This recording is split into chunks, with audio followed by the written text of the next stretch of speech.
HarperCollins presents The Twilight Garden by Sara Nisha Adams. Read by Shaheen Khan, Mikhail Sen, and Emily Stride.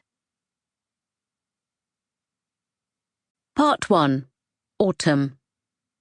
Friday, 21st September, 2018. You'll be pleased to know the garden is already tucking itself up for the autumn. The hazel is losing its leaves and looks rather spindly. The shadows of its corkscrew branches sometimes catch the corner of my eye, and for a second I imagine it as something otherworldly. We've always adored that tree, haven't we? Maurice used to love curling up under there after a hard day's work, chasing birds or falling leaves. Though, in his ripe old age, his mind was a little more ambitious than his legs allowed him to be. Our bed of dahlias is still going strong, café au lait this year. The lad at the garden centre recommended them to me. I'm glad I followed his recommendation. They're quite something. Very luscious. But with all the heavy rain we've had, their heads are heavy, and I can barely cut the stalk without the flower dropping off with a splat. And if I do manage to pop any into a vase, I'll often spot a little snail who has snuck deep into the petals. One morning, I found 3 or 4 tiny snails creeping their way out of the cut flowers, sliding over my kitchen counters to the sink. I'm afraid I don't have much gossip to share from Eastbourne Road. But do you remember me telling you about the red trouser man who lives across the street from me? The one who is always pressing his belly up to his second-floor window whenever there's a commotion outside. Well, he's been at it again.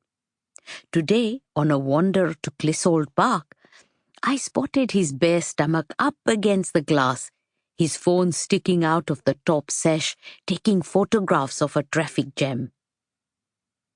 I passed those warring neighbours too. They're still banging on each other's doors, demanding they both keep the noise down. But in the process, they managed to make more noise than there was in the first place. There must have been something in the air today, putting everyone on edge. September is still bright and fairly warm, so perhaps the leftover heat is frizzling our neighbours' brains. You used to feel it at this time of year too. Do you remember? Always snapping at those foxes, especially when it was hot. Anyway, this new neighbour, one of the warring ones, well, she looks rather fancy, as you'd say. She's been here several months now, but she's new in the sense that she hasn't tried to get to know any of us.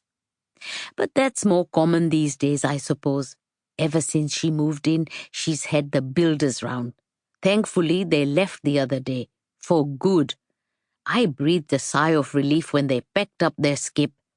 It was all so noisy. All that banter, the clattering of rubble. If Fraser had still been here, he'd have been yapping out the window at them every morning, trying to join in with their out-of-key singing, I reckon. The house itself is almost unrecognizable. It's painted navy with a duck egg blue door, which apparently is very on-trend, according to Jenny. In fact, I suppose the whole of Stoke Newington is starting to look more and more trendy. Everything is manicured too. Front gardens are all minimalist, decorated with little olive trees and bay trees in pots. Polished tiles, painted doors, and bin stores.